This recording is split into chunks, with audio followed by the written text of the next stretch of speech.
समाचार अब तक, सत्य का साहस।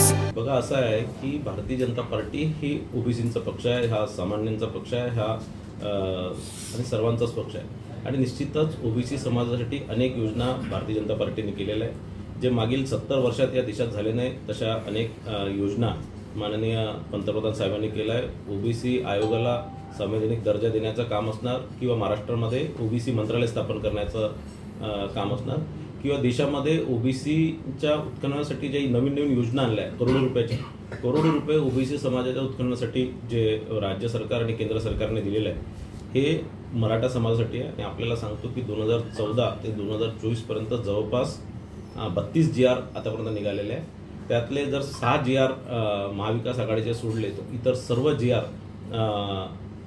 भारतीय जनता पार्टीच्या सरकारने काढलेले आहे। ज्यात अनेक GR आता जर आपण बघितलं हॉस्टेलचा GR असणार किंवा प्रत्येक जिल्ह्यात ठिकाणी हॉस्टेलचा GR असणार किंवा विद्यार्थ्यांना ओबीसी विद्यार्थ्यांना आधार योजना असणार, अशा अनेक योजना जे विद्यार्थ्यांना विदेशी शिक्षणासाठी मदत असणार, अशा अनेक योजना भारतीय जनता पार्टीच्या सरकारने ओबीसींसाठी आणलेल्या आणि याच्या पुढेही ओबीसींच्या भल्यासाठी ओबीसींच्या विद्यार्थ्यांच्या भल्यासाठी अनेक योजना आणखीन आणणार।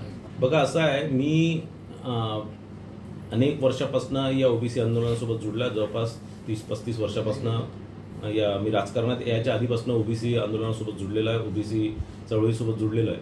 आणि पहिला माझा जे काम आहे ते किंवा माझी जबाबदारी ही ओबीसींच्या प्रती आहे आणि त्या ओबीसींच्या लढाईमध्ये मी नेहमी सहभागी राहणार आहे आणि ओबीसींच्या आरक्षणाला कुठेही धक्का लागणार नाही यासाठी मी नेहमी ओबीसींसोबत उभा राहणार आहे।